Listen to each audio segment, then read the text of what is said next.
नाजरीन आदाब। सियासत टीवी के रास्त नशरियात में आपका इस्तकबाल है। आलमी, कौमी, इलाकाई ताज़ा खबरों और नए मौज़ूआत के साथ मैं सैयद इस्माइल ज़बीउल्लाह और मेरे हमरा सीनियर सहाफ़ी सज्जादुल हसनैन आपकी खिदमत में फिर एक मरतबा हाजिर है। नाजरीन, आज की शुरुआत करते हैं हम पुराने शहर के गुलजार हाउस इलाके में पेश आए आतिश ज़दगी के वाक़े से। जी हाँ नाजरीन, एक बड़ा ही दर्दनाक वाक़या पेश आया इतवार के रोज़। एक रोज़ कबल जो है पुराने शहर का जो गुंजान आबादी वाला इलाका है, वो भी बड़ा तिजारती मरकज़ है पुराने शहर का, वहाँ पर एक अफसोसनाक वाक़या पेश आया। ये वाक़या शॉर्ट सर्किट की वजह से हुआ है। जो डिप्टी चीफ मिनिस्टर है मल्लू भट्टी, उन्होंने आज इस बात का एतराफ़ किया है और इस बात की वजाहत की है कि शॉर्ट सर्किट से ये वाक़या पेश आया है। मगर इस तरीक़े का वाक़या जो है वो निहायत अफसोसनाक, न सिर्फ अफसोसनाक होता है, इससे जो शहरी इंतज़ामिया है, रियासती इंतज़ामिया है, उसकी कारकर्दगी पर भी एक बड़ा सवालिया निशान है।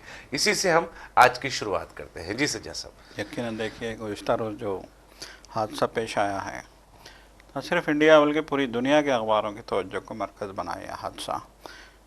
बिल्कुल चार मीनार के पास गुलजार हाउस के करीब के इलाके में एक इमारत के अंदर जो है, जो जिसके सामने दुकानें हैं, बाज़ार है, पीछे जो है रिहायशी जो है इलाका था, इमारत थी, उसके अंदर अचानक आग लगती है और भड़कती चली जाती है। सुबह के गालिबन जो है 6 बजे के आसपास ये इस आग का पता चला लोगों को, जब उन्होंने कसीब धुआं देखा। और बहुत सारे लोग, जैसा कि आमतौर पे उस इलाके में होता है, चहल कदमी के लिए आते हैं लोग, या फिर जो है सैयद साहब माफ़ करना रहो, 7 नौजवान ऐसे थे जो फजर की नमाज पढ़कर वापस हो रहे थे।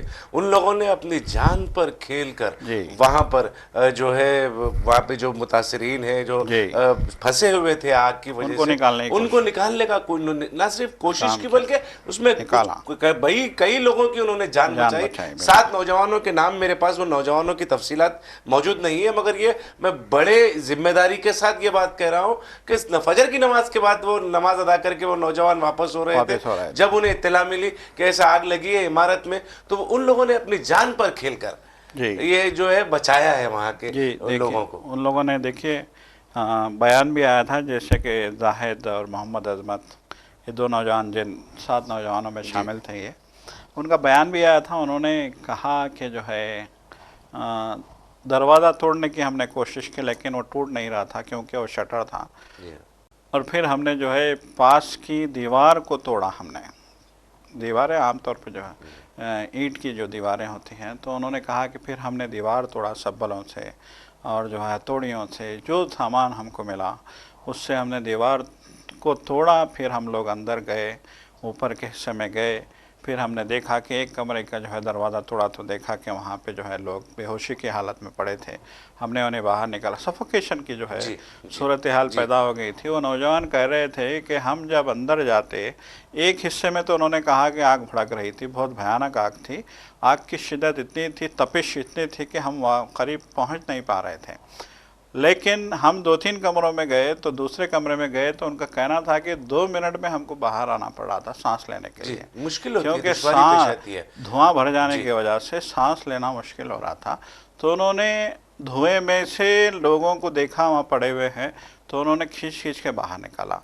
तो यकीनन वो बहुत ही जो है बहादुरी का और इंसानियत का एक बेहतरीन पैगाम जो है उन नौजवानों ने दिया है, काबिल सताइश है। दूसरों को भी तरगीब होनी चाहिए कि कोई मुसीबत में कोई फंसे हुए हैं तो उनकी मदद के लिए आप बर वक्त अपनी जान की फिक्र किए बगैर आप पहुंचते हैं, तो ये यकीनन ये इंसानियत की खिदमत होती है। जी देखिए, एक अखबार ने जो है, एक खबर में जो है एक वाक़या बयान किया, एक ये जाहिद और अजमत का चश्मदीद वाक़या जो उन्होंने देखा अपनी आँखों से, कि खातून, उमर रसीदा खातून 4 बच्चों को जो है अपने जो है आगोश में लिए उनको आग से बचाने के लिए कोशिश करती हुई वो भी जान से गई। वो बच्चों की भी जो है वहाँ से लाशें मिली। तो उन्होंने देखा कि एक खातून अपने 4 बच्चों को जो है वो अब पूरी कुव्वत ताकत कोशिश से के साथ अपने आगोश में लेकर आगाश बचाने की में पूरी बचाने कोशिश की में। वो कोशिश जी, कर रही है। चश्मदीद है जी, वाकई के ये जाहिद और बिल्कुल जाहिद अजमत और जो है। अजमत दोनों चश्मदीद हैं। जाहिद का बयान तो गुज़िश्ता रोज़ से मैं देख रहा था मुसलसिल जो है मीडिया में जो है ये बयान, मीडिया वालों ने जो है जाहिद को पकड़ा और पूछा कि क्या आखिर क्या देखा आपने। तो यकीनन नहीं, देखिए इससे ये भी जो है हमें जो है एक माँ की मोहब्बत का, एक औरत की ममता का भी जो है मिलता है कि उसने अपनी जान पे खेल के अपने दर्श बच्चों मिलता को है। जी, बचाने की कोशिश की है।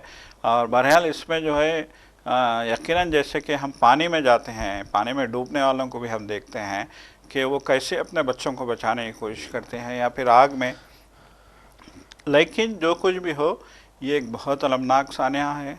17 लोगों की मौत गई है जी। और दर्जन भर जो है अभी भी अस्पताल में ज़ेर जख्मी इलाज है, हैं, उस्मानिया हॉस्पिटल और उस्मानिया अस्पताल में ज़ेर इलाज। दीगर अस्पतालों में जी ज़ेर इलाज है। जी लेकिन यहाँ पर एक अहम बात यह है सज्जाद साहब जी कि क्या शहरी इंतज़ामिया, देखिए यकीनन वो जो रास्ते हैं गुलजार हाउस और उसके अतराफ व अकनाफ के, चार मीनार के इलाकों के अतराफ व अकनाफ के रास्ते हैं, तंग वहाँ उतारे, पर तंग रास्ते तंग हैं, रास्ते हैं, वहाँ पर बर वक्त एम्बुलेंस पहुँचना पहुंचना। या फिर बर वक्त वहाँ पर ये फायर इंजन की गाड़ियाँ पहुँचना जी वहाँ पर बड़ा मुश्किल मरहला होता है। जी तो बिल्कुल। इन हालात में जो वो जो डिजास्टर रिस्पांस टीम जो जी है वो जी आफत समावी के मतलब मौके मौक़ों पर वो टीम को पहुंचकर इमदाद बाहम पहुंचाने का जो जी काम है, उस काम में यकीनन दुश्वारियां पेश आती दुश्वारियां हैं। पेश आती तो हैं। वहां पर पहले से, क्योंकि हम मुसलसिल देख रहे हैं पिछले कुछ सालों से हैदराबाद में आतिशज़दगी के जो वाक़यात हैं जी वो बड़े पैमाने पर पेश आ रहे जी बिल्कुल। हैं। हालिया दिनों में कुछ अरसा कबल नामपल्ली के इलाके में भी पेश जी आया। आग का वाक़या जी, हुआ आग था। का वाक़या पेश आया। ऐसे बहुत सारे वाक़यात हैं जो मुसलसिल हैदराबाद शहर और उसके अतराफ व अकनाफ में जो पेश आ रहे हैं। तो इन वाक़यात का सदबाब, इन वाक़यात की रोकथाम के लिए क्या मौसूर इक़दाम की ज़रूरत नहीं है? बिल्कुल, देखिए बहुत अफसोस होता है जबी साहब जब हम देखते हैं। मुझे याद है आज से 20 साल पहले भी इसी नौइयत का शहर में एक हादसा आग का हुआ था। बहुत बड़े पैमाने पे एक इमारत में आग लगी थी। उस ज़माने में गालिबन चंद्रबाबू नायडू की हुकूमत थी रियासत में, आंध्र प्रदेश, मुत्तहिदा आंध्र प्रदेश की बात है। तो जब चंद्रबाबू नायडू ने हिदायत दी थी सारी इमारतों को, जितनी भी जो है बड़ी इमारतें हैं उन इमारतों को हिदायत दी थी कि अब इन सारी इमारतों में जो है आग बुझाने का निज़ाम होगा। जैसे कि जो है आग बुझाने की जो गैस के सिलेंडर्स आते हैं, हर फ्लोर पे जो है गैस के सिलेंडर दीवारों पे लगे होंगे।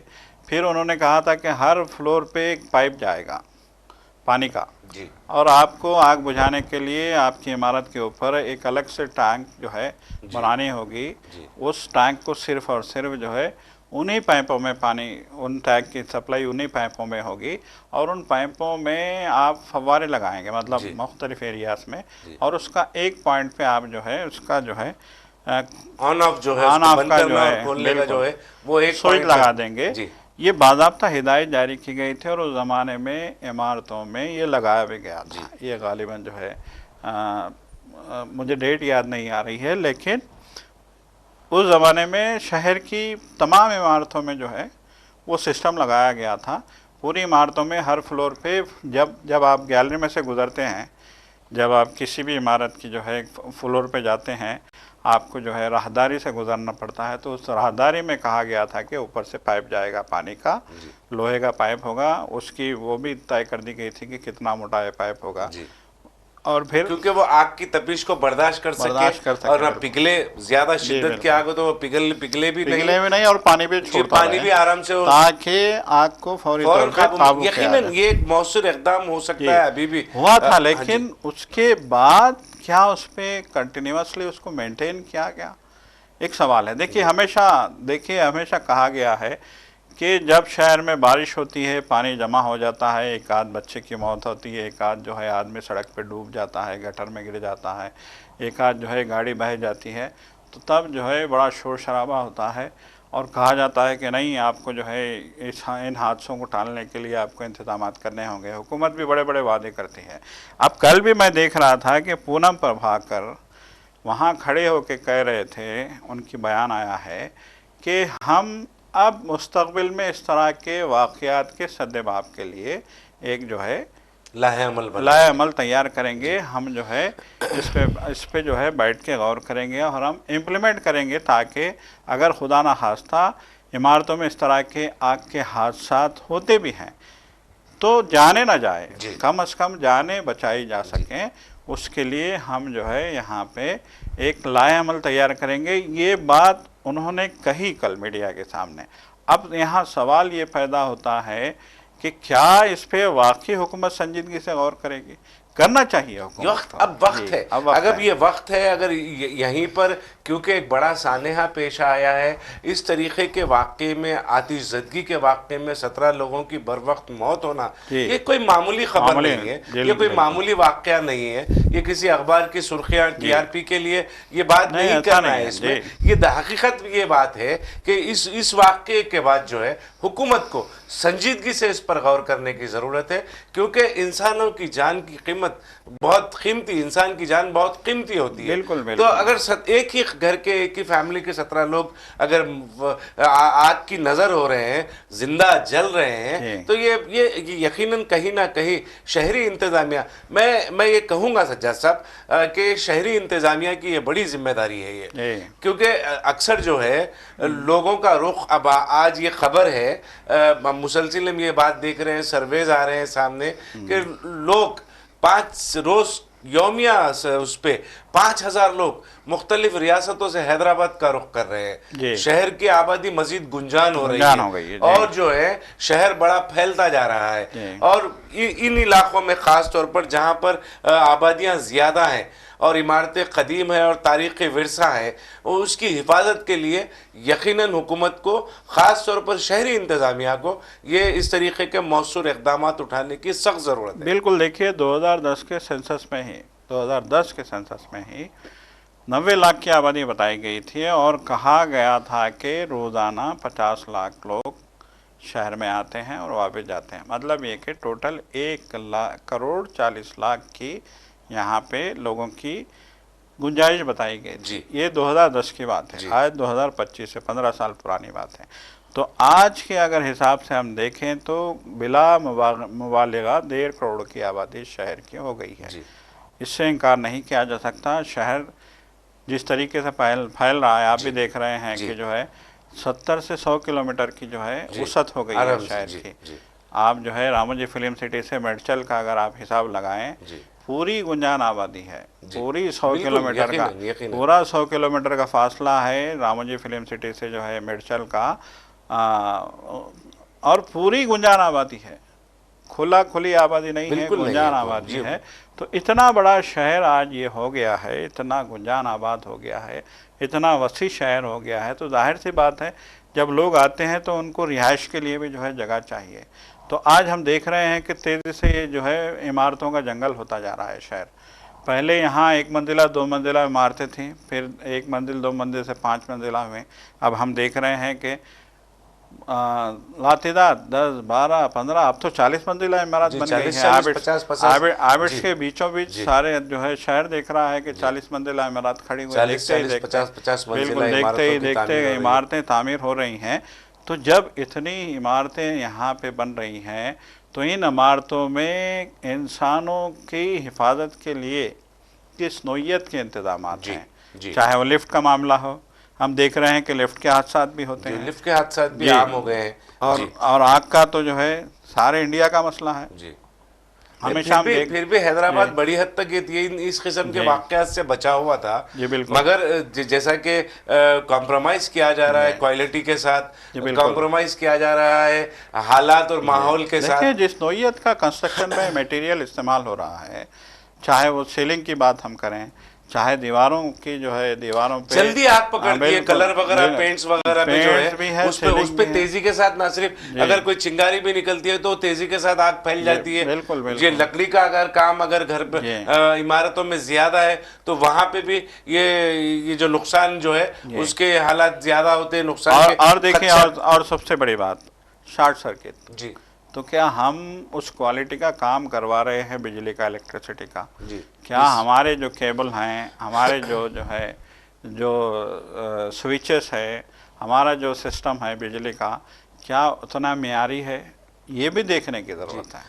अब जहां पर ये कल जो वाकया पेश आया है आतिशज़दगी का, वो वाकया तो वो हेरिटेज इलाका है पूरा। बिल्कुल बिल्कुल। वो पूरा इलाका जो है वो आसार कदीमा का इलाका जी। है और वो रिच हेरिटेज है उसको। आप वो वहां पे उसकी हिफाजत के लिए जितना हो सके हुकूमत और शहरी इंतजामिया बिल्कुल। और मुतल्लिका अरबाब मजाज और मुतल्लिका अवामी नुमाइंदे, जी। ये इनकी जिम्मेदारी बन जाती है बिल्कुल। कि हर हाल में उस इलाके की मुकम्मल तौर पर हिफाजत करे जी। और उसको मतलब इस तरीके का वाकया जो है बदनामी है। ये देखिए बिल्कुल बदनामी, शहर की बदनामी है जिससे बहुत ज्यादा दिल बर्दाश्ता हो। जी। मैं तो बहुत ज्यादा दिल बर्दाश्ता हूँ। बिल्कुल बिल्कुल। जान और माल का नुकसान तो हुआ है और आलमी सतह पर जो है हमारे शहर की जो जी, शहर हैदराबाद बिल्कुल। की जो बदनामी हो रही है, जी। ये नाकामी पे शहरी इंतजामिया की और मुतल्लिका अरबाब मजाज की नाकामी की वजह से जो बदनामी हो रही है, उसके लिए यकीनन शर्मिंदगी का एहसास हो रहा है। सज्जा साहब, हिंदुस्तानी फौज का एक बयान आया है जी।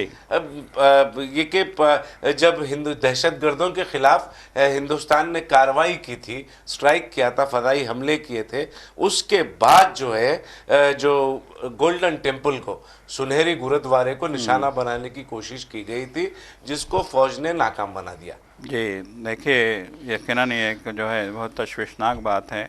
जो भी हो, अगर अमृतसर में जो है, देखिए इस बात से इनकार नहीं किया जा सकता कि पंजाब में भी जो है धमाके सुने गए। जब जंग का जो है माहौल था, जब सरहद पार से फायरिंग हो रही थी, शलबारी हो रही थी, तो जम्मू से लेके अजमेर से लेके बाड़मेर जो ख़ास तौर पे जो है जैसलमेर के जो इलाके हैं, जो सरहदी इलाके हैं, राजस्थान के सरहदी इलाके, जम्मू के इलाके, कश्मीर के सरहदी इलाके, श्रीनगर, कौमी कश्मीर का दारुल हुकूमत श्रीनगर, गरमाई दारुल हुकूमत जम्मू, और फिर जो है पंजाब के इलाकों में धमाके सुने गए, शलबारी की आवाज़ें सुनाई गई, हत्ता के मिज़ाइलों की अटैक की भी जो है खबरें आई हैं, जिसको जो है नाकाम बना दिया गया। हमारी अफवाज ने जो है मुस्तैदी से यहाँ आने वाले मिज़ाइल्स को जो है नाकाम बना दिया, गिरा दिया गया। मेजर जनरल कार्तिक शेषाद्री ने इस बात की तस्दीक की है कि वो जो निशाना बनाने के लिए सुनहरी गुरुद्वारे को जो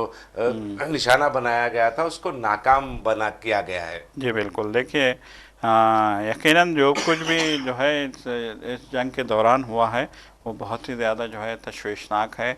और एक चीज़ इससे ये समझ में आती है कि हिंदुस्तान में जो अमन अमान को जो मतलब मुतासिर करने की कोशिश जो थी, वो कोशिश का एक हिस्सा ये वाज़े तौर पर नजर आता है। पाकिस्तान ने हमेशा यही कोशिश की है कि मुल्क में नफरत फैलाए, आपस में इख्तिलाफ पैदा करे और एक दूसरे के मद्दे मुकाबिल जो है वो तमाम को ठहरा करे।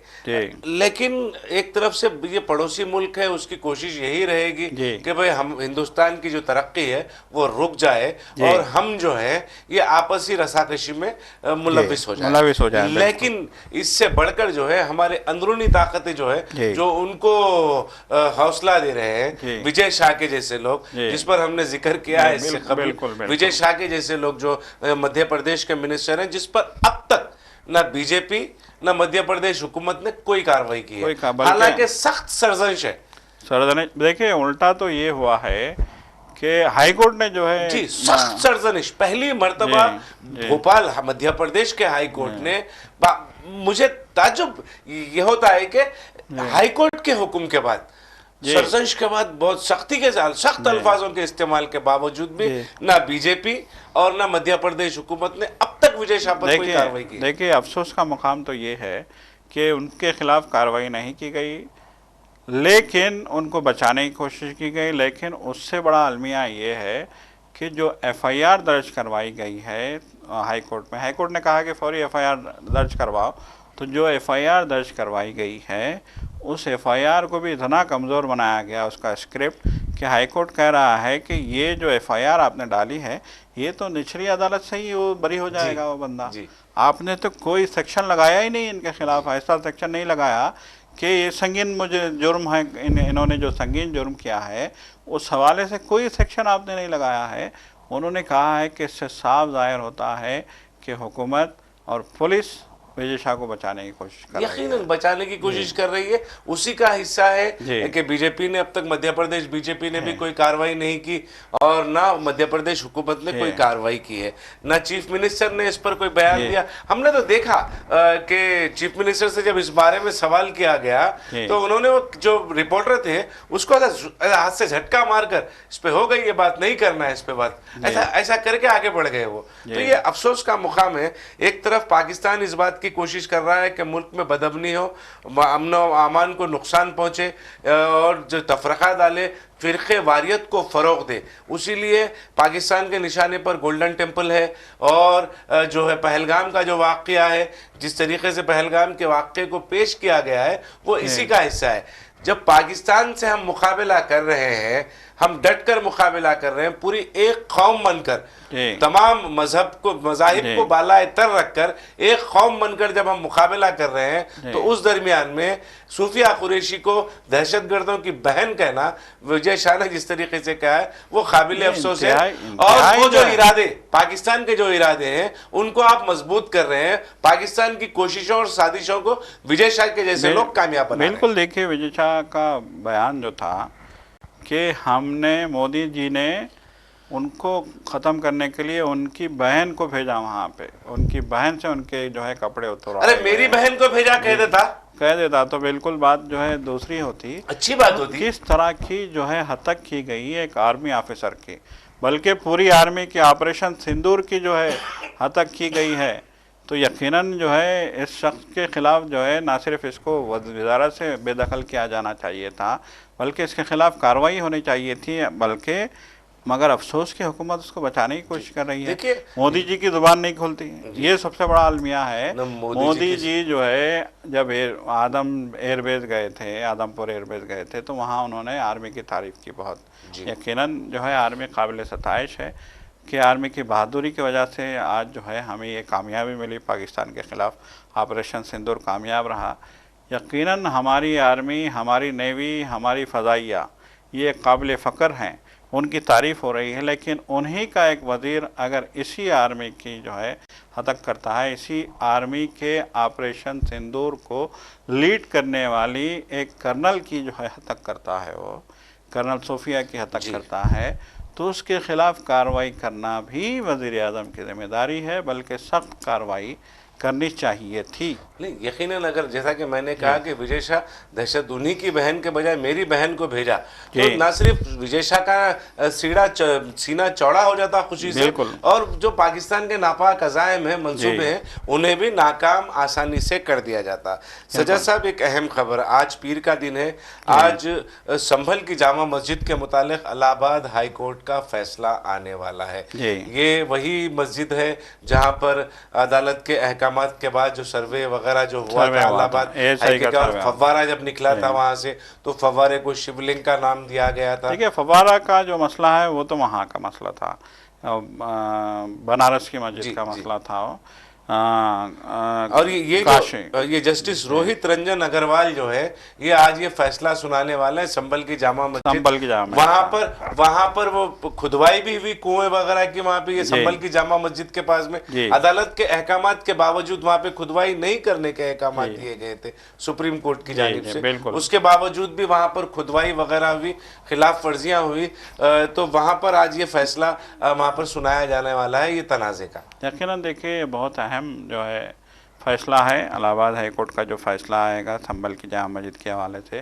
देखिए, आपको याद होगा कि जो है वज़ीर आला वहाँ के वो भी बड़ी शर्मंगेज़ी करते हैं, योगी आदित्यनाथ, उन्होंने असम्बली में खड़े होकर कहा था कि जो है 56 गालिबन तादाद मुझे याद नहीं है, 56 कुएँ हैं जिनको तलाश करना हमारी ज़िम्मेदारी है और हम तलाश करके रहेंगे जी, हम उन कुओं को जो है बाजियाब करके रहेंगे।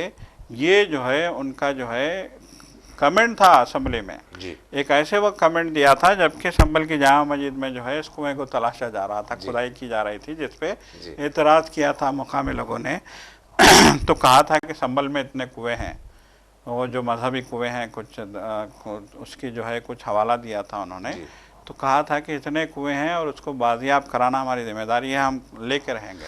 जब से योगी आदित्यनाथ आए हैं जी या तो फिर वो कुएं खो देख रहे हैं, कुओं की जी तलाश कर रहे हैं, या मंदिर के मसाजिद की बुनियादों में जी मनादिर तलाश कर रहे जी हैं। बिल्कुल। सिर्फ वो है रियासत की तरक्की जो है, जी वो रियासत की तरक्की सिफर हो गई है। वहाँ पर बेरोज़गारी जो है उत्तर प्रदेश में बढ़ती जा रही है। महंगाई की मार तो सारे मुल्क में है, और उत्तर प्रदेश में बेरोज़गारी की वजह से न सिर्फ जराइम पेशा नौजवान बन रहे जी हैं, बल्कि वहाँ से दूसरे रियासतों का रुख करने पर वहाँ पे मजबूर है। तज्जा साहब, जी हमें इशारा मिल गया है। हम जी आखिरी खबर पर, एक अहम, बहुत निहायत ही अहम खबर है, जी उस पर बात करते हुए अपनी गुफ्तगू को ख़त्म करेंगे।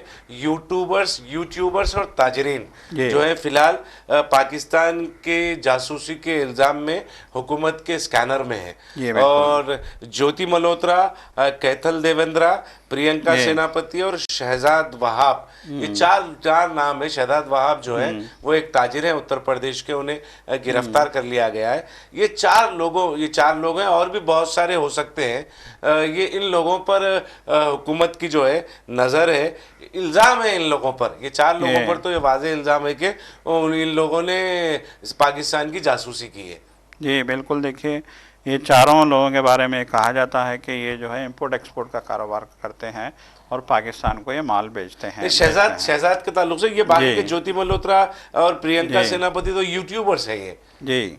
तो देखिए, ज्योति मल्होत्रा से ये काम शुरू हुआ था। जी सबसे पहले ज्योति मल्होत्रा की गिरफ्तारी अमल में आई थी, और ज्योति मल्होत्रा के ताल्लुक से ये कहा गया था कि वो उस सिफारतकार से राब्ते में थी पाकिस्तान हाई कमीशन के, जिसको हाल ही में नापसंदीदा करार देकर मुल्क निकाला किया गया था। तो उसके राब्ते में थी ज्योति मल्होत्रा, ये कहा गया था। फिर ज्योति मल्होत्रा की गिरफ्तारी के बाद जो है फिर कैथल देवेंद्रा की जो है गिरफ्तारी अमल में आई, फिर प्रियंका सेनापति, अब शहजाद वहाब का नाम आ रहा है। तो यकीनन सैयद साहब, देखिए। क्या मैं आपसे ये पूछूंगा कि जी बास लोगों ने यूट्यूब पे और सोशल मीडिया के हवाले से जी ऑपरेशन सिंदूर से कबल, ऑपरेशन सिंदूर के बाद जी जिस तरीके को मतलब हुकूमत को निशाना बनाया है, जी हुकूमत को टारगेट किया है, जी तो क्या ऐसी कार्रवाई, बदले की कार्रवाई के तौर पर भी कि इन लोगों को नहीं घेरा जा रहा है? देखिए, अब ये सारी बातें तो हो रही हैं। देखिए, इस सिलसिले में ज्योति मल्होत्रा ने अदालत का दरवाज़ा भी खटखटाया है। तो बहरहाल अब देखने वाली बात यह है कि क्रॉस बॉर्डर जो है पाकिस्तानी जासूसी के हवाले से जिस तरीके से नाम आए हैं, कल भी मैंने देखा कि जो है हरियाणा के जो है एक आला पुलिस अहदेदार की प्रेस कॉन्फ्रेंस हुई थी, जिसमें उन्होंने जो है ये ज्योति मल्होत्रा की गिरफ्तारी के हवाले से जो है उन्होंने प्रेस कॉन्फ्रेंस की थी, और ये कहा था कि इस सिलसिले में मज़ीद 4 नाम सामने आ रहे हैं। अब शहजाद वहाब का नाम भी जो है सामने आया है, रामपुर के शहजाद वहाब का। बहरहाल देखिए, क्या फिलवाक़ी ये जासूसी ही का मसला है, या फिर जो है इसके पसे पर्दा और कुछ और बहुत से आवामिल। महरक़ात भी है, जी वो आहिस्ता आहिस्ता उनसे पर्दा उठेगा। जी बिल्कुल। लेकिन जब तक जो है, अगर बदले की इंतकामी कार्रवाई के तौर पर अगर यूट्यूबर्स को और सोशल मीडिया हैंडलर्स को, इन्फ्लुएंसर्स को अगर घेरा जाएगा, तो यकीनन ये एक नाइंसाफ़ी होगी। अगर हकीकत में ये सरहद पार तस्करी या फिर पड़ोसी मुल्क की जासूसी कर रहे हैं, तो यकीनन इनका जो जुर्म है वो काबिल माफ़ी नहीं है, मगर इंसाफ के तकाज़े पूरे करना अदालत की ये जिम्मेदारी है। तो नादरीन, जो शहजाद हैं, शहजाद का ताल्लुक़ रामपुर से है। उन्हें हफ्ते के रोज़ उत्तर प्रदेश ATS ने गिरफ्तार कर लिया था।